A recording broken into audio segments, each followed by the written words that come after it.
Welcome to the Lock and Load podcast. My name is Josh. And I'm Michelle. And we're here to talk to you about Connecticut 2A issues. This episode is sponsored by Lock and Load Firearms and Patriot Wear Holsters. All right. On today's episode, we have Chris Jones as our guest. He is a licensed insurance agent in New England. Chris, why don't you give a little bio about yourself? As you said, I am a licensed insurance professional, or what people refer to as an insurance broker, based out of Massachusetts, but I do business. I am licensed in Massachusetts, Connecticut, New Hampshire, Rhode Island, Vermont, Maine, New York, New Jersey. I'm all over. So Rhode Island. Through the agency, yes, I can write in Rhode Island as well. Just try not to. New England. Got it. New England. All of New England. Well, and the yes. tri-state area. And the tri-state area. Yeah. We're Jersey. What a... Oh, Jersey's We're a mess. gonna say PG. Yeah. Jersey's a mess. They're a mess with their gun laws. Yeah. Well, Massachusetts is quickly trying to take that title from them. Yeah, they're trying to take the title from us. The whole New England, lower New England, and tri-state area, we're all in competition to be the worst. Connecticut told New Jersey to hold their beer, and then Massachusetts told Connecticut to hold their kombucha.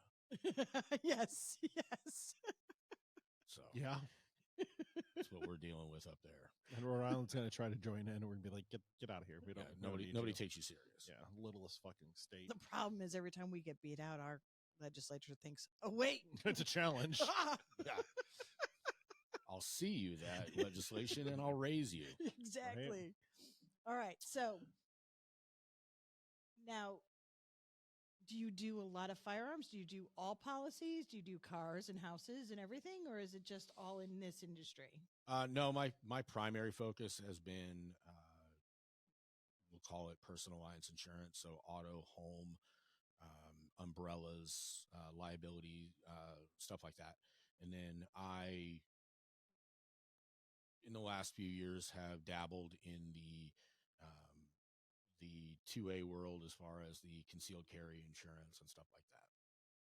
So I have a little bit of experience talking about some of these products, and hence why I'm here today. So that's what we're going to be talking about today. Is kind of figuring out the right, or at least give you some pros and cons of different concealed carry insurances out there. There's lots of options. There are a ton of options out there. We're going to focus, I would say, probably on like the main three in New England or in Connecticut. Yeah. But we'll give you some pluses, some minuses, some different topics, specifically from like an insurance aspect on that too. Not just the gun owner aspect.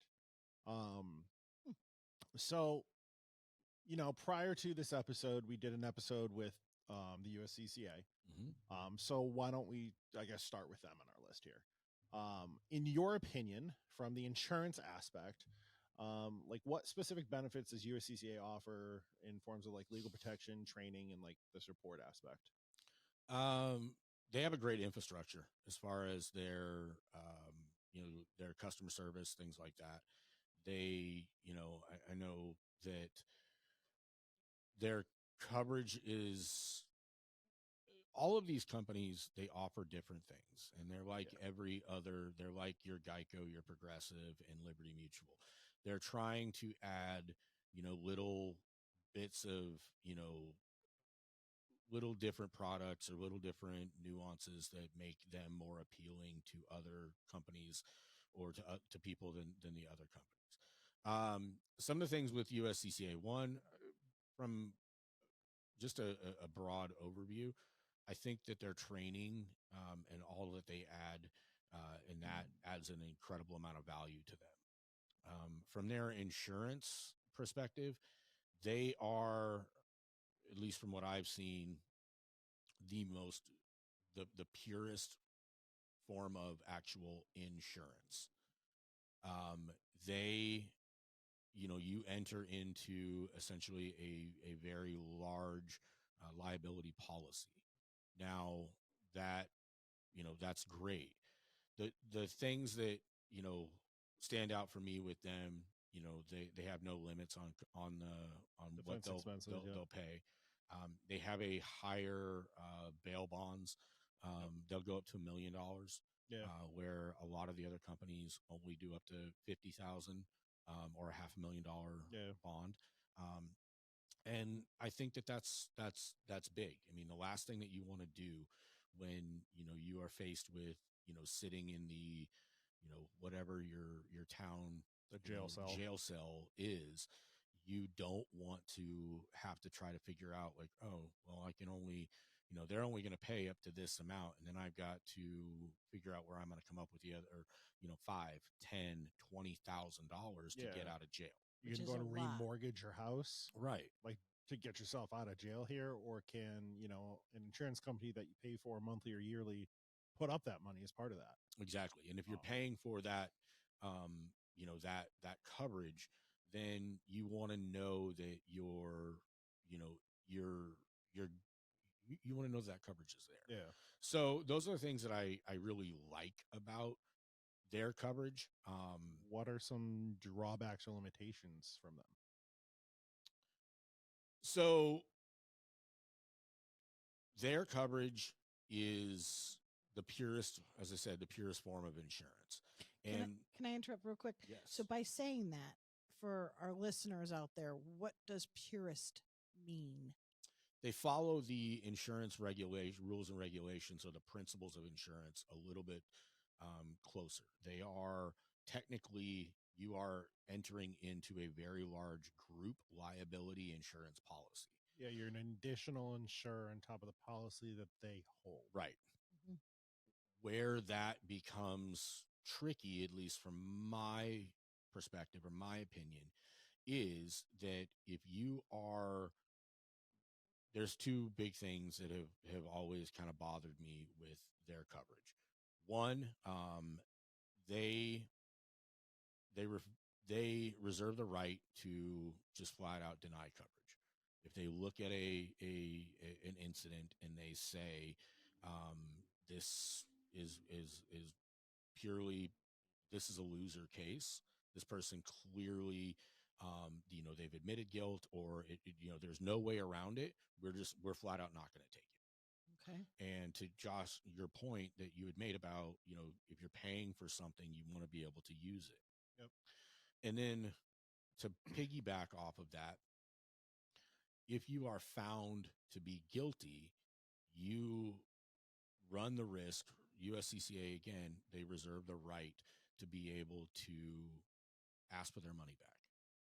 Now, the counter that I've heard off of this is like we'll use like an arson aspect. Like you torch your own home, you're convicted of arson, but prior to that, your insurance company gave you the money to go build a new home. Are they going to come after you and you've now been convicted? Yeah. Yeah. So that's insurance. I agree with that. But where it gets tricky is that, nationally, I believe I haven't looked at it recently, but I think the national statistic is something over like 77% of firearms cases end in some kind of a plea agreement. Okay. So you may have an intruder in your home. You may defend yourself. The local district attorney, whoever, they choose to charge you with first-degree murder. You then go through the court process and you plea that down to first-degree manslaughter. Right. You have admitted to guilt. Yeah.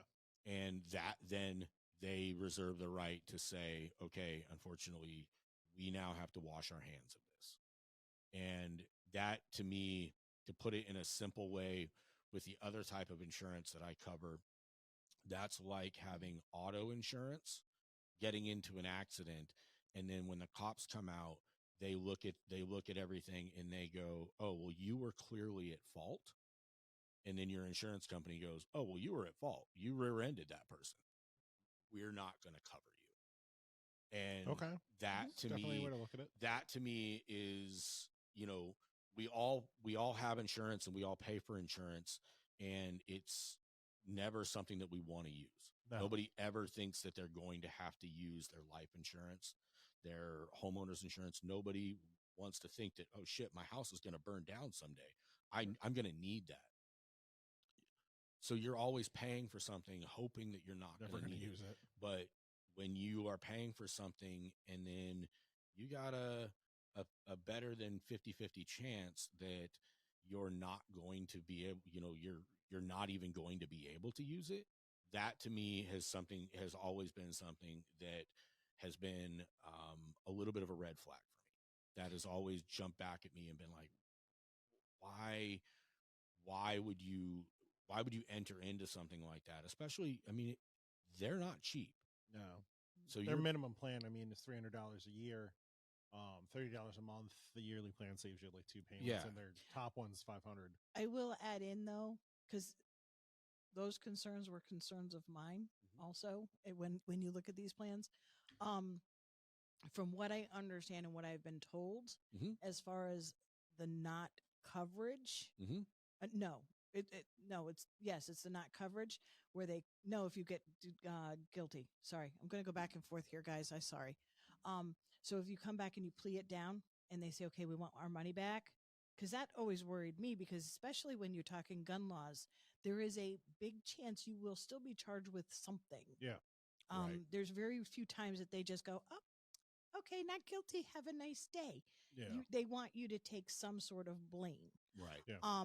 So that was always a concern. And from what I understand, they have never, I think they've gone after somebody once, and it was literally She was convicted of murdering her husband by shooting him in the back of the head. Is that I know what it which one was? you're talking about. Yeah. Okay. So it was a situation asked for, I think, the filing fees back or something. It wasn't even something. Yeah. I'll call it under $1,000. It wasn't crazy. So with that being said, yes, you have to go into it knowing the possibilities are there, but it's not something that is a regular occurrence either, because that's what worried me. I think one thing they do to help prevent that is their whole Protector Academy, that whole online training, the additional classes that instructors run and everything like that. I mean, talking just Connecticut alone, there's over 300 gun laws in Connecticut. I think it's 360 something, if I'm correct, but confidently over Far 300. too many. Yeah, I mean, obviously. But I mean, even myself, who owns a gun store and is a certified instructor through 2 agencies, I don't know all of them. I still learn things every week. I won't say every day, but every week. So like the Protector Academy and their online classes are really good. And some of them, some are. Well, and that not my helps cup you of in a tea. case. If you take more training, the more training you take, the defense lawyer that's going to be working with you is able to help you out. But that gets away from all of this stuff. I just was, those are definitely concerns I had also, Chris. And I think that, to your point, Josh, and to yours as well, Michele, that you educated yourself on that. As an insurance professional, one of the things that is the most unsettling to me, and also eye-opening to me, is the lack of people's understanding about insurance.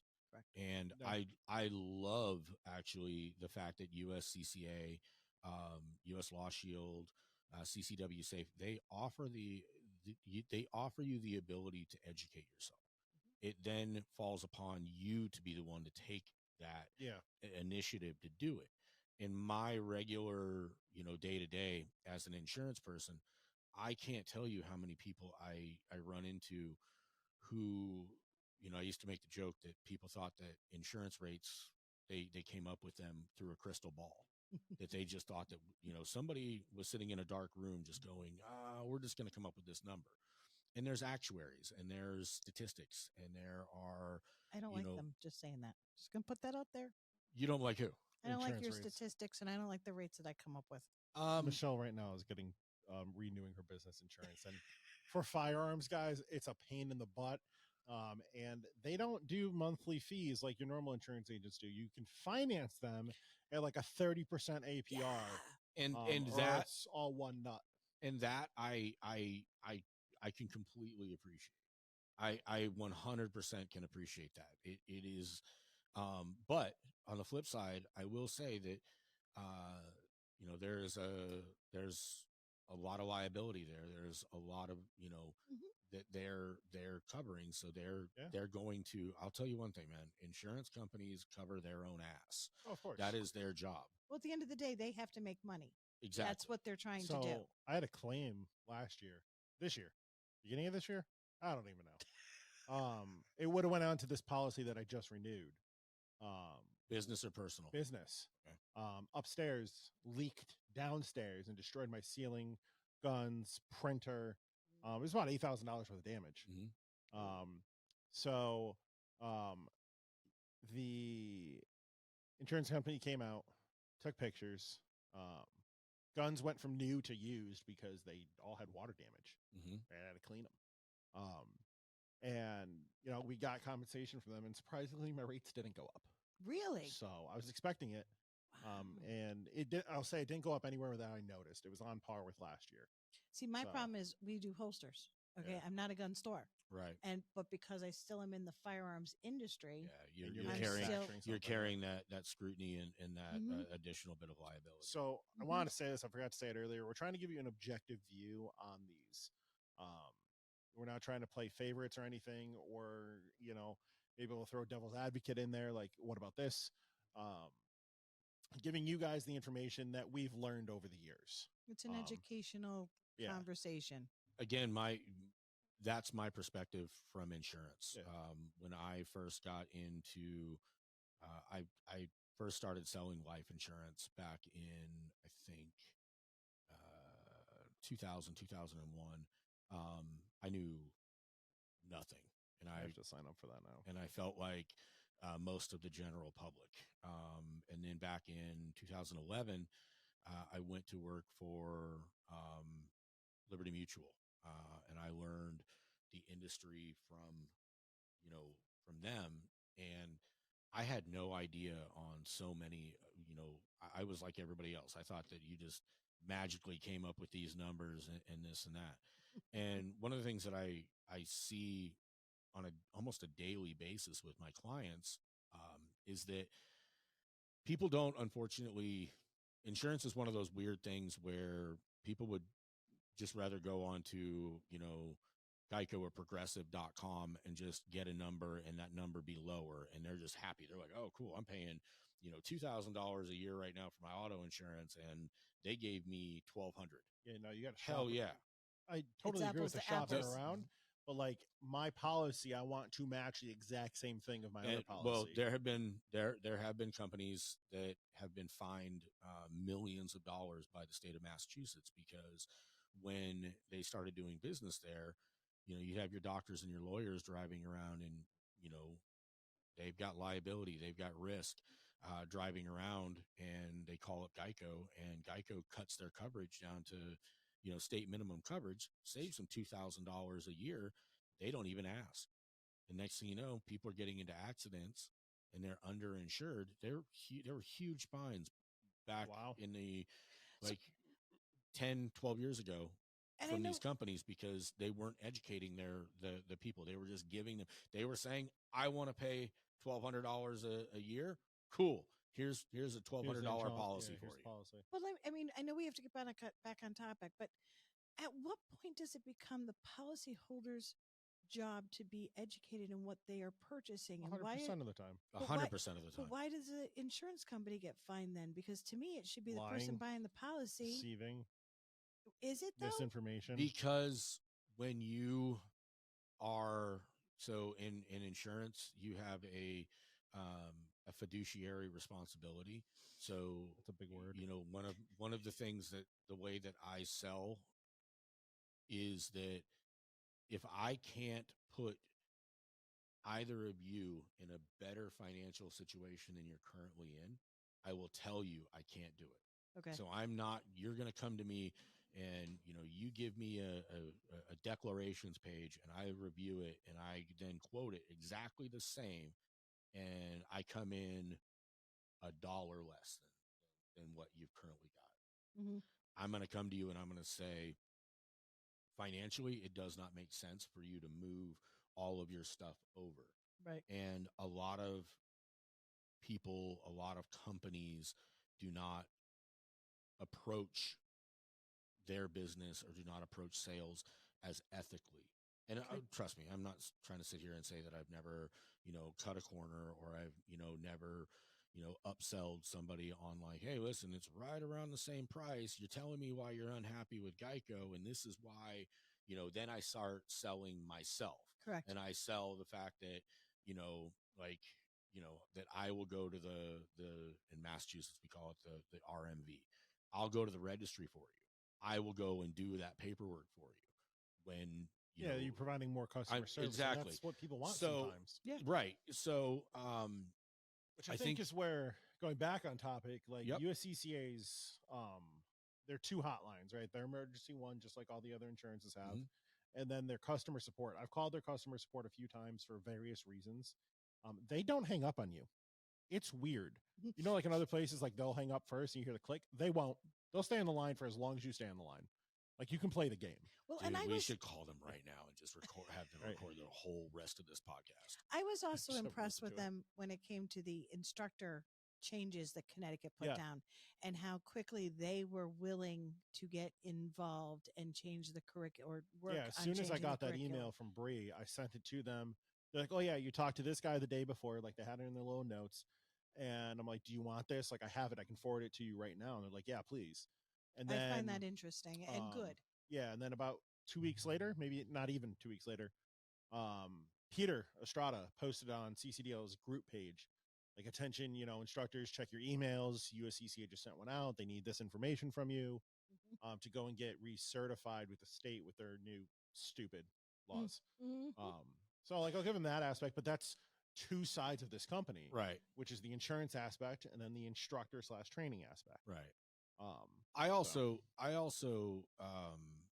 really appreciate and respect what they've done from a marketing perspective. But at the same time, I will tell you that that's one of the biggest things that I hear from customers of theirs, or people in classes and things like that they don't like.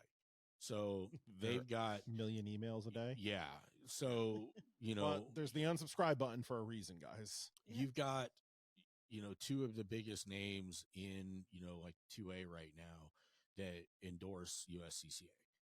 Tim Kennedy and Colin Noir. Yeah. Whether you like them, whether you agree with them on everything. Guns and Gadgets. I was just saying, Guns and Gadgets also does it, which is fantastic. So they're getting it out to the masses, and they're getting people aware of this product. I mean, I'll be honest, it wasn't until a few years ago that I even knew that this existed. I had no clue that there was this type of insurance, and I've been in insurance now for over 20 years. I agree. I mean, the first time, honestly, and I've been an NRA instructor for 7 or 8 years now. I knew the NRA had it, right? I knew there was insurance out there. Never looked into it myself. Right. Besides, like, the insurance policy I held as an instructor, right? Because like that stuff. But then Law Shield came into Connecticut. Well, what a perfect segue. I know, right? And they came into CCDL. I was watching one of the meetings online, and I was like, you know what? I should really look into that. And then at the time, Joe Ball, who was the Connecticut manager, with Randy, who was I'll call regional manager. Is that the right title? Regional district, something. Yeah, something. We'll just say that. They came in, and Joe and I hit it off. Like, I've heard really good things about Joe Ball. Yeah, I've never had the pleasure, but I've heard really good things about Joe. Super nice guy. Yeah. And they came into the store. We signed up as partners. They started coming into my classes. And it was, a little extra kickback money. It was a cool experience. And I really stand behind their attorney, which we'll get into in a minute. And Joe left at the end of that year. It was just too much for him. He had, wife, kids, and, another job on top of it. And then it was kind of just Randy. And without getting into details, it didn't work out. So Lock and Load Firearms is a partner with USCCA. But I do support Law Shield, and I maintain both memberships for both separate reasons. And I'm a partner with US Law Shield. Yeah. And the biggest reason for US Law Shield is Attorney Greg Miller, Absolutely. which hopefully we'll have on the podcast on someday. Michelle's working on that, so make sure to annoy her, guys. Make sure sure you clear law. your afternoon Yeah. for that one. Yes. But that's a perfect segue into U.S. Law Shield, yes. which is, kind of the other main one in Connecticut. So what distinguishes U.S. Law Shield different from USCCA? So U.S. Law Shield it follows the same principles of insurance, but in Connecticut and in some states it is considered concealed carry insurance, and in other states it's not. So in Connecticut, it is not technically considered insurance. You do not have to have an insurance license in the state of Connecticut to sell U.S. Law Shield. It's advertised as a membership. It is a membership into a defense group organization. A pool of money. Right. It basically, layman's term. it essentially it becomes prepaid legal services. Okay. You are paying in, but this is where it follows the principles of insurance. You are paying into something that if you then need to use it, you have that service there. So it's like your auto insurance. It's like your homeowner's insurance. You pay the as little as $10.95 a month. And if you need attorney Greg Miller or Christian Young, they are there on retainer by the company to then come to your aid and represent you. They're on your speed dial. Yeah, which is a great thing to be able to call up an attorney, Greg, who, especially gun question wise, and ask him questions and not to see a bill at the end of the month from it. Yeah. Because attorneys are not cheap at all. No. And while I have no idea what Greg charges for like a 15-minute phone call, I would assume it's expensive. It is. Michele can confirm that apparently. It is. Let's just put it this way: for you to have an hour-long phone call with Greg Miller, which is what he charges by the hour, you would be able to pay for a U.S. Law Shield membership and then some, and then you would be able to get Greg for free. So what they offer is a little bit, in the same vein as what USCCA offers, but they offer you not only in emergency situations, they offer you, assistance, but you can call Greg or one of their program attorneys. They have attorneys retained in all 50 states. If you have a question, you can call them and say, listen, I'm in Connecticut, but I'm driving to Florida and I have to go through 12 states. Some of those states being New York, New Jersey, Pennsylvania, South Carolina, Maryland. You can call and say, what do I have to do? And if you can call your state's attorney, or you can literally call 12 different attorneys if need be and talk to an attorney in each one of those states and say, I'm driving through, what do I need to do? Or call Greg and say, Greg, I'm a member. I'm in Florida right now. I'm at a gun show. I really like this gun. What do I have to legally, can I drive this gun home? Or do I have to call Josh at Lock and Load and have it sent to him? What do I legally do to make sure that is this gun legal in Connecticut? That's a huge one. Question. That's a huge one. Yeah. I mean, especially in other, in some of the other, constitutional free states. Yeah. Just call them free. So you have the ability to it isn't just in, the worst moment of your life where you have to defend your home or, defend yourself. Yeah. You can, use them on a much broader, perspective. But he is the lawyer I want to be calling when I need him in the middle of the night. He is the one that's going to get here's one of the things that I always hear from people, when they talk about like USCCA or like CCW Safe, Right to Bear, U.S. Law Shield, is people are critical of, you don't get to pick your own attorney. That's great. Do you want to? So your uncle is an attorney, and you're like, I want to call my uncle because I'm scared, and I'm sitting there in the holding tank, sucking my thumb, going, what just happened? That's great. Until you come to find out that you realize that your uncle is a family law attorney. Like, the attorneys that work for U.S. Law Shield, they're firearms attorneys. They're That good is guys. what they do. They specifically go out and find and vet attorneys that work within the firearms industry. They are working on firearms related cases. They're not just your run of the mill defense attorneys. And I think that that's really important. That you tell me you're in lockup, you just shot somebody, your adrenaline is pumping, you're and endorphins scared, are running through your body. and you then have to be like, who am I going to call? No, you call a number and say, this is what happened. I'm a member, and they're going to tell you, okay, we've got your back. An attorney is on the way, and there's somebody that works within that industry. Our attorney, or the attorney in Massachusetts, he used to work for the state of Massachusetts. He wrote the concealed carry law for the state of Massachusetts. There's nobody who knows the ins and outs of that better. That's fantastic. The attorney in New Hampshire and New Jersey, it's the same attorney. He one of the foremost. Michele has a question on that. Yes. That's a bit of a travel if you need him right away. No. One, he's the head of his own law firm, so Okay. there are other attorneys. He lives in New Hampshire, and he travels back and forth between New Hampshire and New Jersey. But he's entrenched in the firearms community. Okay. Every attorney that I've met that works for U.S. Law Shield in my time in this industry, they all are heavily embedded in the firearms community. Yeah, well, I mean, just take Greg as the example in Connecticut. He's one of the 3, CCDL main attorneys, Right.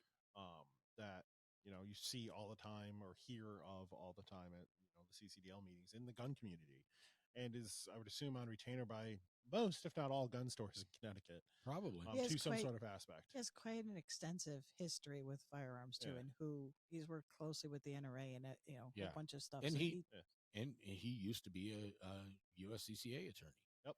And then a few other things that Law Shield is more of an a la carte type of company. It is very with like USCCA, you have tiers, and you are buying into one of those tiers, and you get blanket coverage. With Law Shield, you can say, I only want coverage in the state of Connecticut. I don't need 50 state coverage. This is all that I get. Yeah.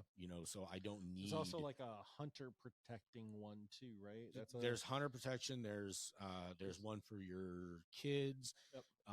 Like, I don't have kids yet, so I wouldn't need that. I had it for mine. Now she has her own policy. Yeah. But I found it in the riders to add on to your base are not overly expensive, so they're not killing you to add on anything. Like I always had the multi-state because I travel, so, and I take my firearms when I travel, so I wanted to have that aspect.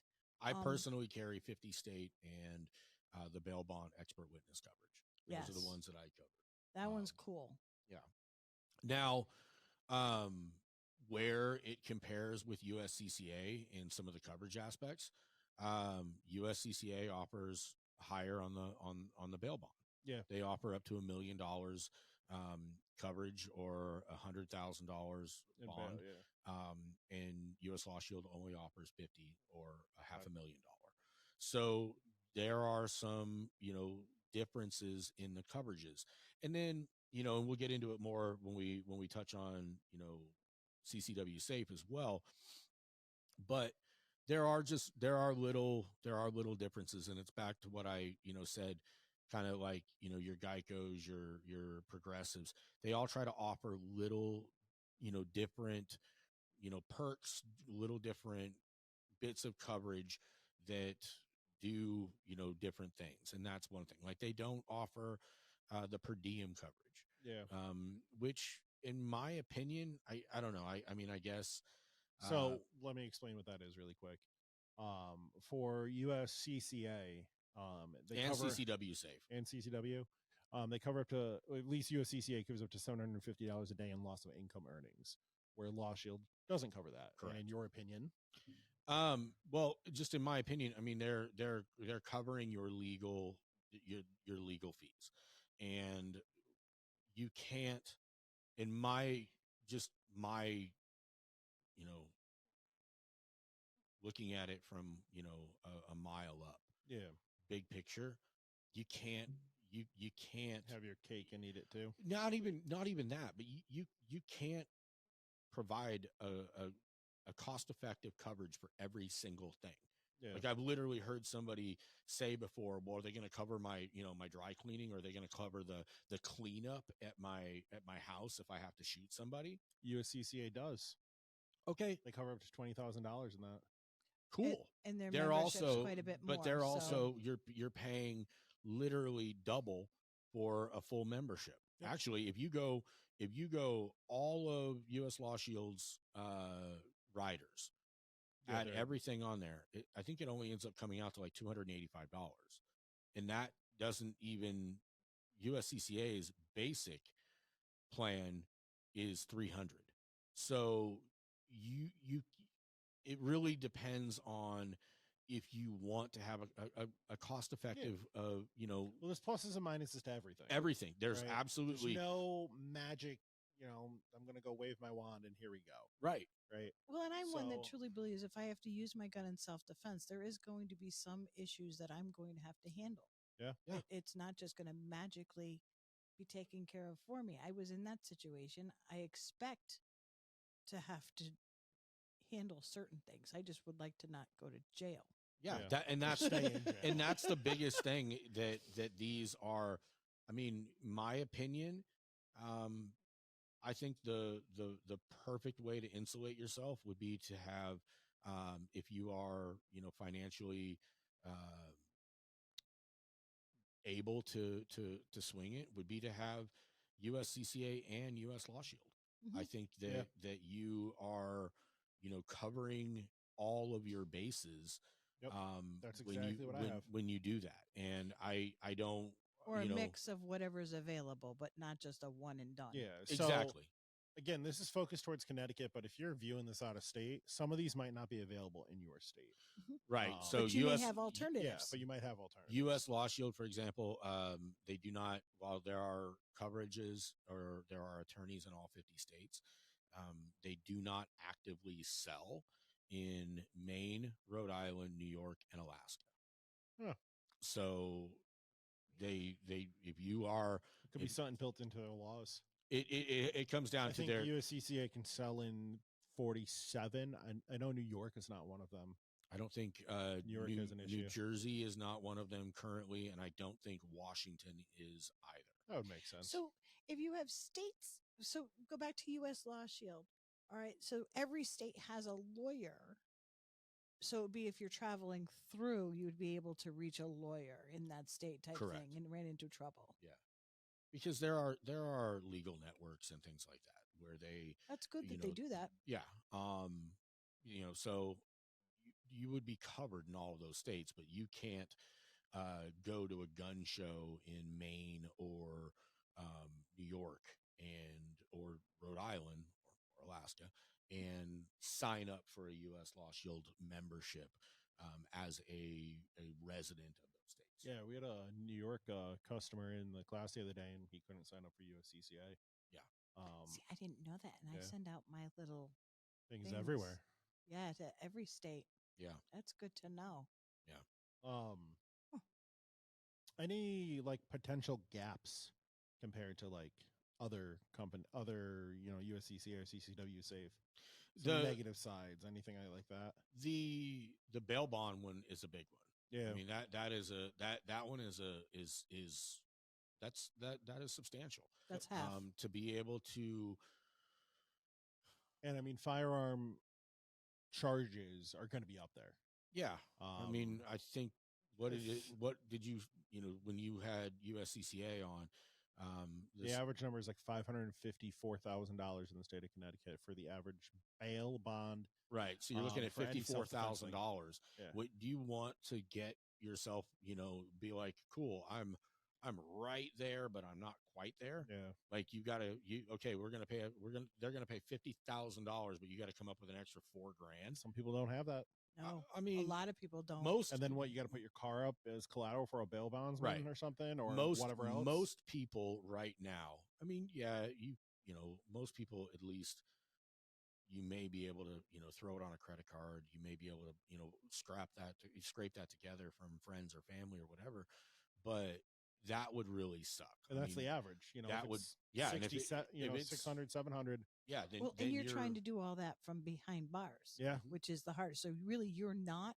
It's a family member or Yeah. a close friend if you don't have family, That are doing trying, all of yeah. that for you, which would Yeah. be just a detriment to Yeah. everybody and your own mental. I mean, I can't imagine sitting behind bars hoping that You they know, can figure it out. That is something that I don't think any of these companies have, is like the mental health aspect help behind that. Mm-hmm. Because let's be honest, like the most of the time you're using this is because you just shot somebody or defended yourself, and they probably resulted in them taking that room temperature challenge. Mm-hmm. And maybe not, but like there's a mental side to that, and most people are going to be somewhat affected by that. Whether they've it's a permanent fix or whether they've just injured somebody. Yeah. There's a lot of people that carry guns that if it came down to actually having to shoot someone, it is going to mess with them huge. Yeah. Because they're not prepared. They say it and then it happens and it's like, holy crap, that's not what I wanted to. Yeah, I didn't ever want to have to do that. Well, I mean, I hope I never have to do that. I hope No one, nobody. has to do that. I hope to be out. You would Most be of surprised us. at some of the some of the things that That people being in said? this, Yeah. that you in Oh, this yeah, no, industry no. you hear. I But get you. but here's an interesting thing that I learned not too long ago.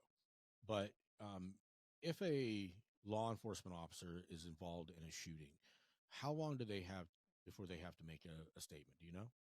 I think it's right. I It's think like it's pretty quick, within actually. 72 hours. Is it I was 72? going to say 24. 72 It's hours. the same as a civilian, then, isn't it? No. Civilians are faster. Are they? You don't have a. Well, you have You the don't have- you have the you- Fifth Amendment, You do have the Fifth Amendment, but you which do I not don't have. think law enforcement has. But you don't have a grace period where you can, Get your shit compose together. yourself and get your shit together. Well, that's what an attorney's Edward. for. Right. So that's what I was going back to is that's why I believe in this coverage, especially for anybody that is going to carry.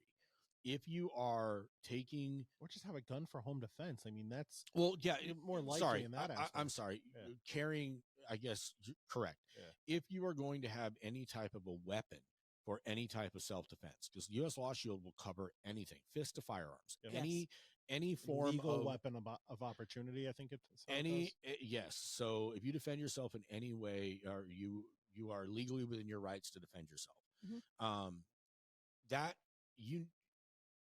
I think, I make the correlation between what I do normally and this quite often.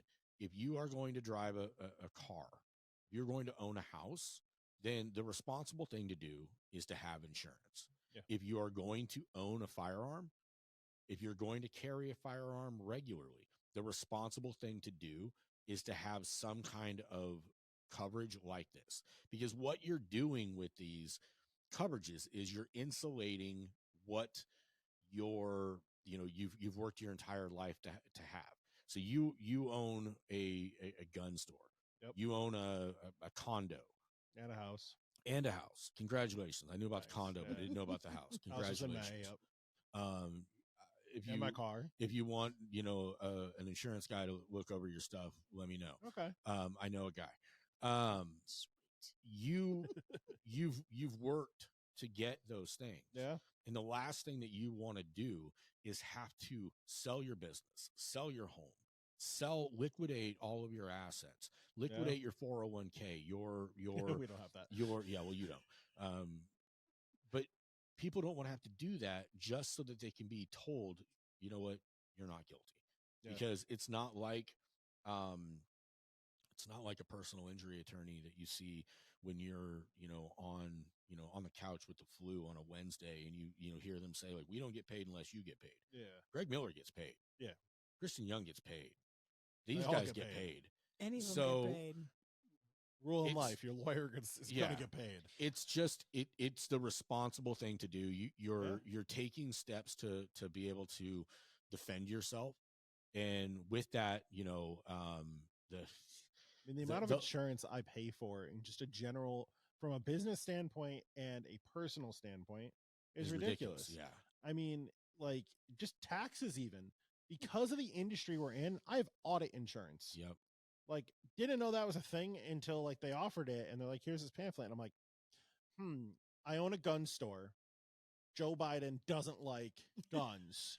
Who controls the IRS? Oh, let's get this. So then I don't have to go and pay my accountant thousands of dollars to go and, if I get randomly chosen or whatever it may be, to go and, do that, because like you got to pay them to do it. You got to have somebody to, I want to say defend you, but somebody to go through everything with them. Well, and it comes back for me. And then business insurance, like, you're doing that right now. You're going through that. I just renewed mine 3 weeks ago. And again, I'm not a manufacturer, so I have two of them. We have the liability in general for the property. So like somebody trips and falls outside, we have that. Right. And then we have the Property. physical stuff that I own. So like I had to go through and get an estimate of how much physical inventory is in here. And I can do that really quick with my guns because like it's in my nice little system. But like ammo, that's an estimate. The parts that are sitting in the back, that's all an estimate. Well, and then my instructor insurance on top of that, which thankfully that's not that expensive. And I hold the highest policy for that, which is $2 million annual liability. That's whatever. smart.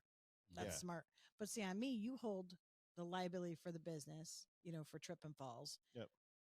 And property. I then have a secondary liability because you manufacture. Because I manufacture to make sure that they cover me if somebody decides to sue me. Yeah. Over my product. It's because if you crazy. think about it, like what if somebody is using one of your holsters and they go to draw, and for some reason there's a defect in the holster, correct, and they can't get that gun out, and then two of their family members get killed, they could turn around. And so when you start thinking about it, or just like how when, I won't say the specific one, but like Remington was sued for a mass shooting. That's the gun manufacturer that sold it to a store that sold it to an individual. Yeah, no, but that was a little different because they actually sued Remington due to Remington's marketing. And that's why it went out that way. Do I agree with it? Do we sue cigarette companies or vape companies?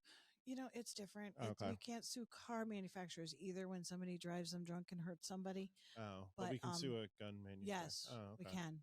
They have insurance, though, I'll bet you. I'm sure they do. All right, so getting back on topic, because we're getting in there time-wise. I personally think that, again, like I said, you're taking the steps to defend yourself, to be able to protect yourself, your family, what you've worked for. The responsible thing is to carry some type of coverage. I use the Uncle Ben line from Spider-Man. With great power comes great responsibility. And in this arena, in this world, I don't think that is honestly can be emphasized enough. People who are passionate about firearms, own firearms. If you drive a car, you have the same ability to an extent. But if you are a gun owner, you have the ability in literally the blink of an eye to take someone's life. And there are ramifications that come with that, civilly, criminally. I would love to see some of these companies start offering something that would work with counseling, things like that, because, we're talking about, this. I'm not what you would characterize as a gun guy. I'm an insurance guy, and I happen to believe in the Second Amendment. I fully support it, but I think that in this country, I have such a hard time. Do you own any guns? I do not. I do not own a gun. Is there a reason why publicly?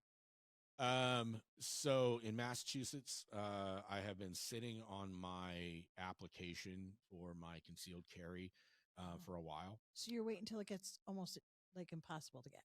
No, no.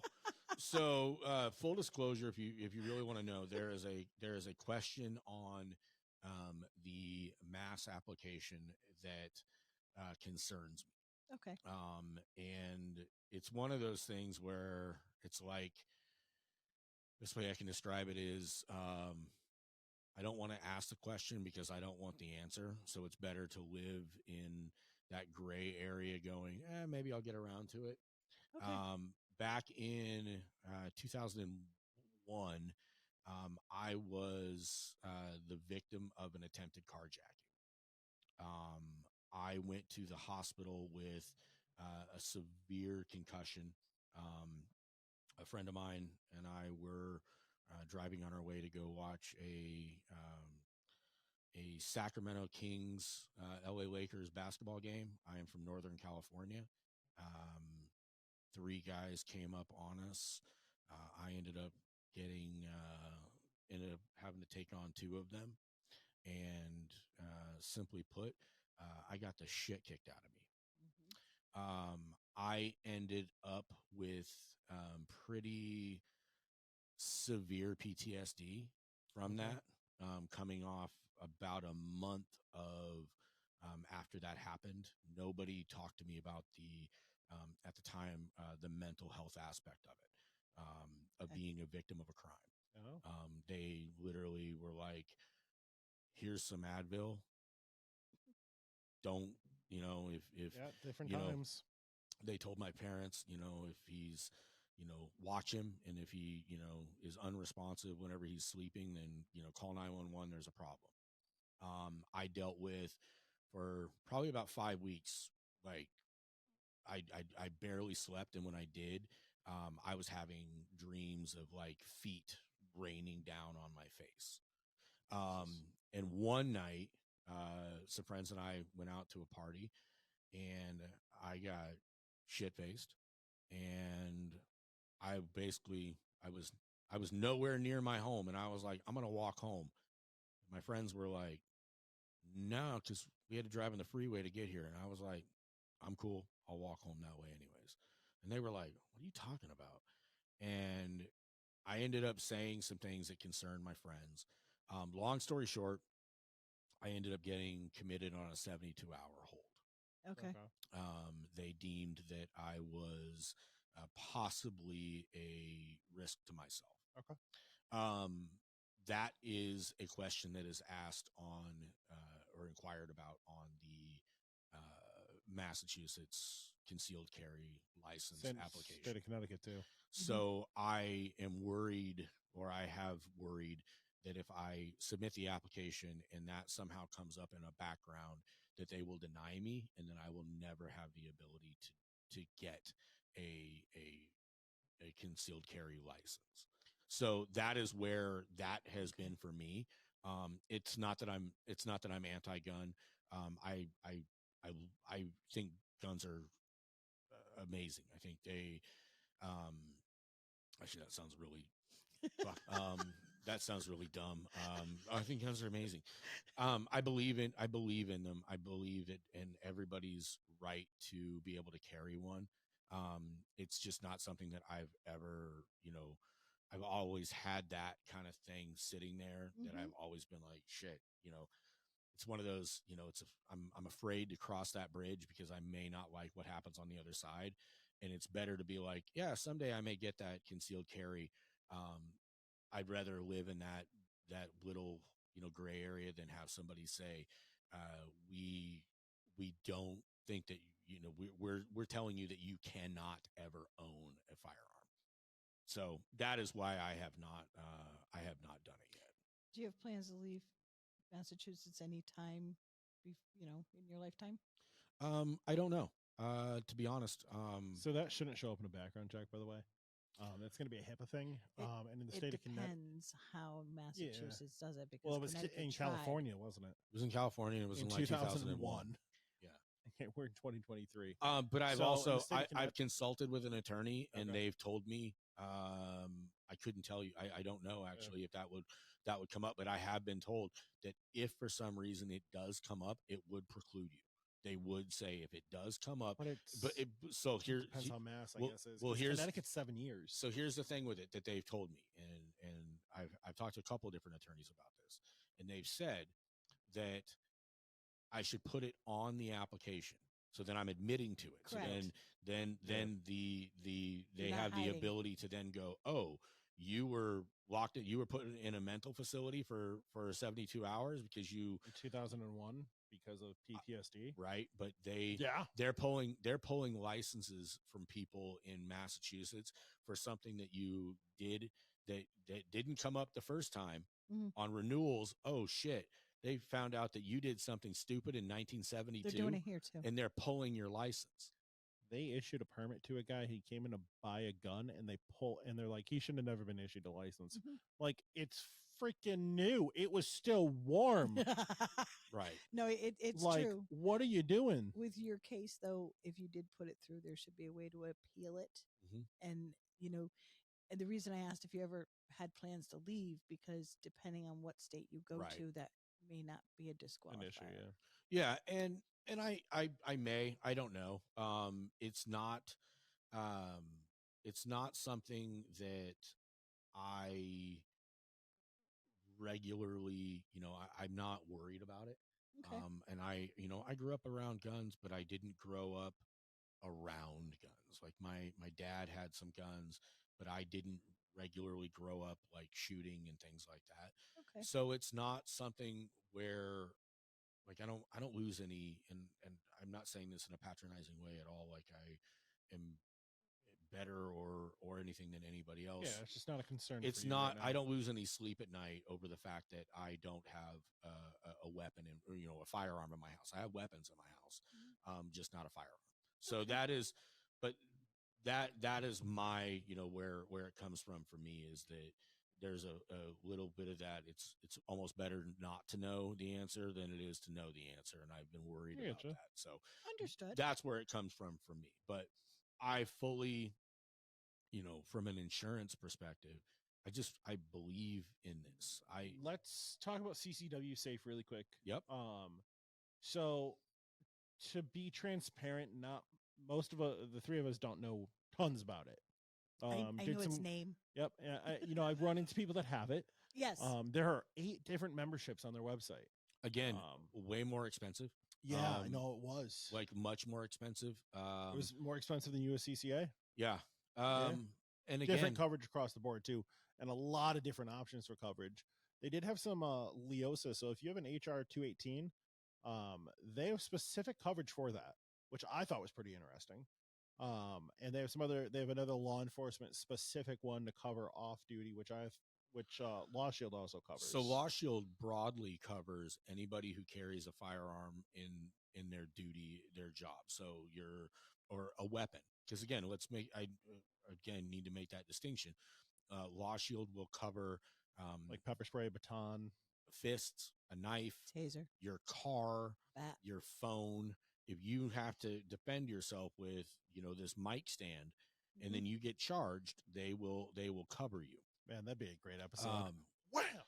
But so CCW Safe, they're more expensive. The some of the big things where they did see they go up to $1.5 million on bail. Yeah. I think they've also got a liability, like what you would consider like an umbrella policy, Okay. like a liability policy. They offer the per diem coverage, things like that. But again, it ends up being more expensive. They don't have much of a presence in New England. They definitely do not. Where are they out of? Like, do they have a bigger presence elsewhere in the country, so they're more in a different region? Midwest and South, maybe. Yeah, and from what I've heard, the only other company that I really know of up in this area is Right to Bear Arms or Right to Bear, and they are based out of South Carolina. They're a relatively new company. We'll call them an offshoot of USCCA and US Law Shield. Okay. It's my understanding that people from both of those companies are pretty much the people who are working there now. Interesting. Again, That's actually very interesting. I wonder Yeah. if they're bringing the best of both to one company. Yeah, if they can. So I will say not that, what like, I've heard, but Okay.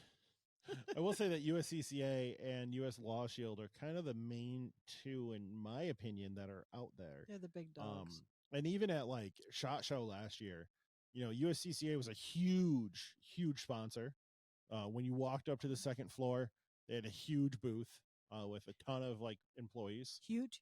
It was a significant booth. It was. Okay, it wasn't the size of Beretta's booth, but it was also outside of the show. Beretta had a huge booth there too. so And Law Shield, it was there all the way in the other part of it was on two different venues. They connected across the street. Mm-hmm. And they were in the other one, and they had a good size. Mm-hmm. But these other ones, They were I in the think, were mix of it. non-existent. No, I didn't. I didn't. I didn't any see of anyone those. else. Even U.S. Law Shield, I didn't see because it wasn't in the mix of the masses. It was off. It was put off to the side, and I Mhm. wonder if that, I wonder if that was done on purpose. But I don't know. I don't know how that works. And that's not my problem or your problem, guys. there are a few other companies that are out there. There's one that's I think it's called like Attorneys on Referral or Retainer or something like that. One of the things that I really appreciate about Law Shield, USCCA, and CCW Safe is that they are trying to they're trying to appeal to lawful gun owners. The Attorneys on Retainer, from what I understand about them, they will cover absolutely anything regarding a firearm.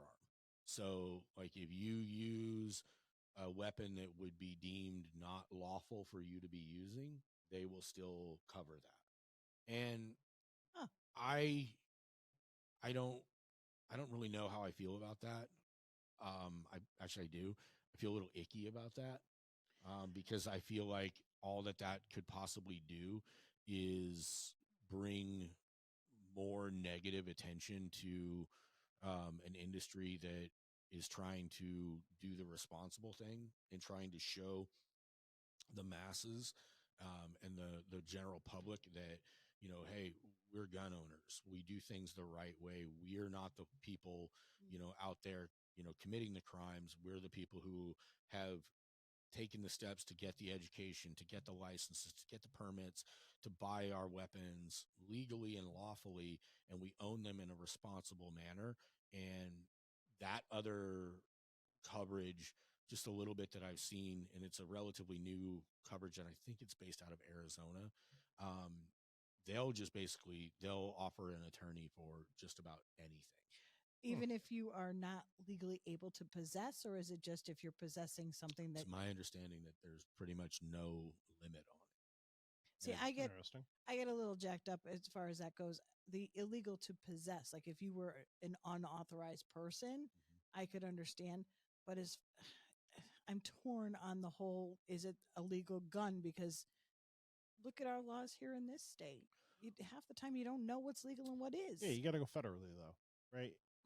True. Feds are the ones that control guns, and then the state makes their stupid gun laws on that.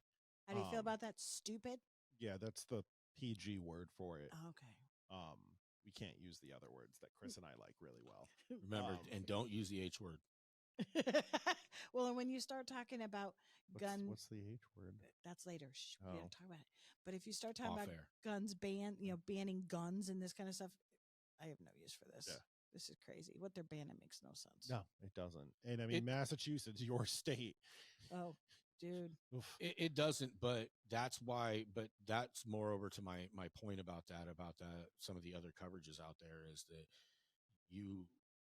it's a constant battle in the 2A community for legitimacy. Yes. And to be able to say that, we're not the ones that, we're trying to do, the responsible thing. And unfortunately, though, there are things that happen, and that leads me again. You brought up the topic of counseling or mental health.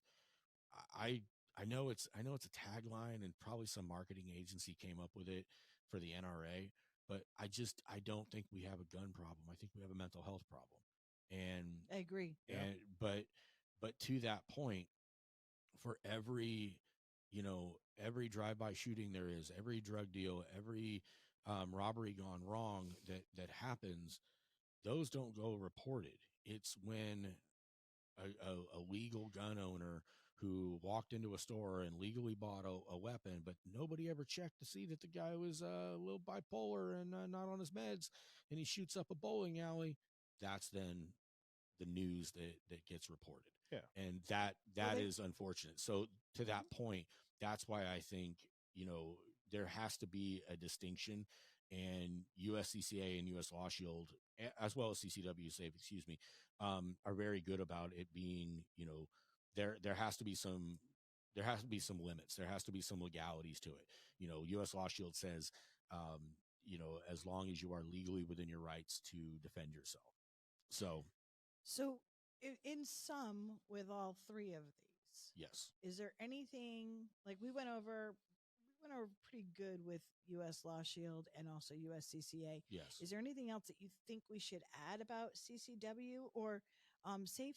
Or do you think, we've put it out to you guys. You guys can also do your own research. It's easy. It's called Google. Oh, I've heard of that. Yeah. Just this other one called Yahoo. It's used by like old people though, kind of like Michelle. No, I do Google. Oh, do you? Good I job. do. Yes, I've Job. moved. I've moved to Google. Or Bing.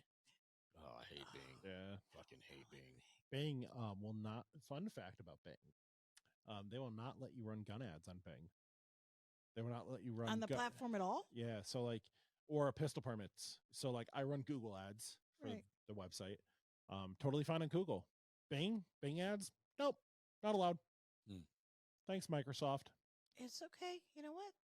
They don't want my money. Google will take it. Yeah, give and it to even the companies Facebook that will. takes it.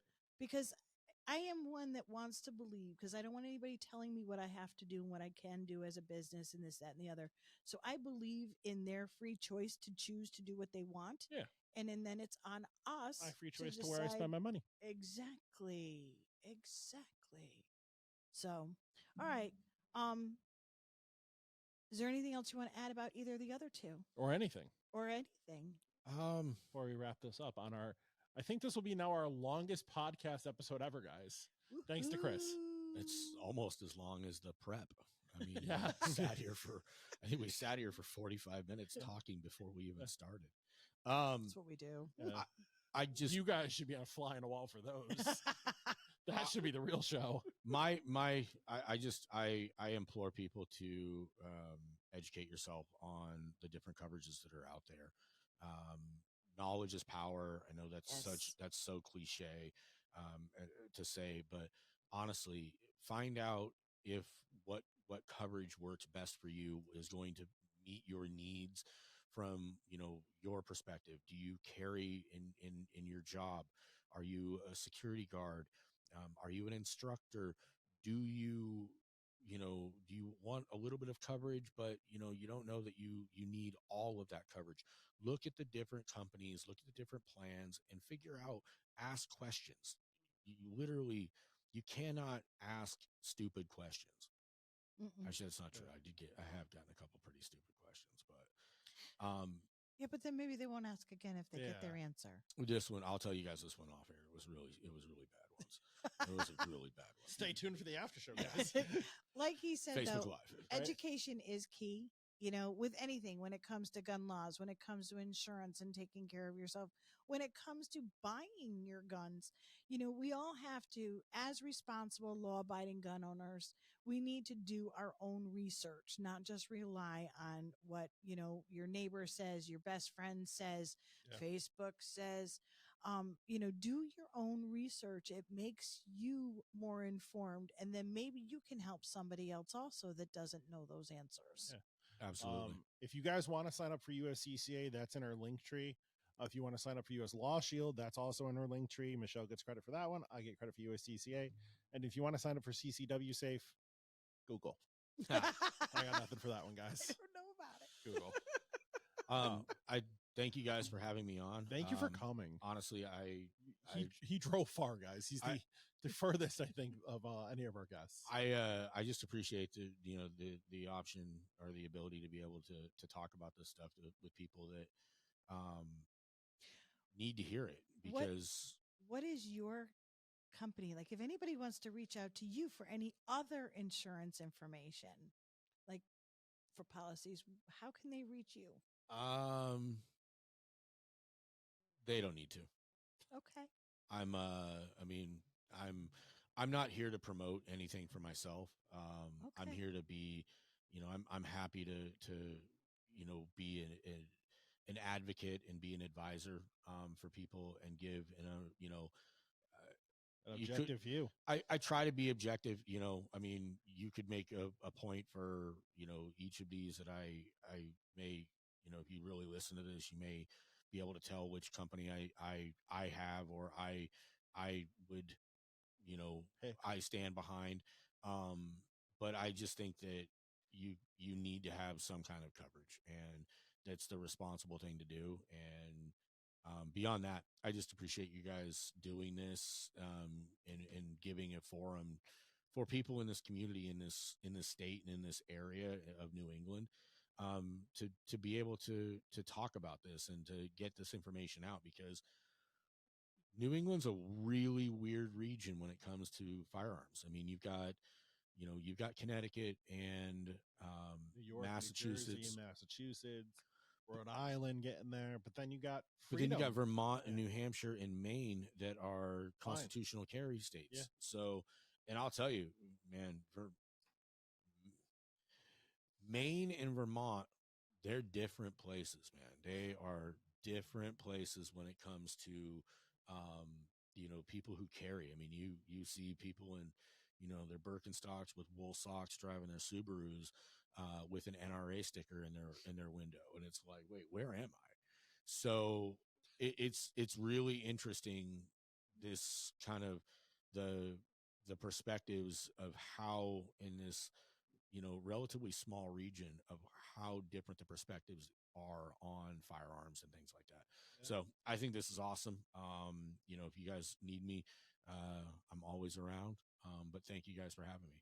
I appreciate you coming. Thank you for joining the podcast. Absolutely. We like having fun people. Yeah. So that is it for today's episode, guys. Thank you for coming on to the show, Chris Jones, just a licensed insurance agent for New England. Yep. My name is Josh. I'm Michelle. And we'll see you guys next time. Have a great night. Bye-bye.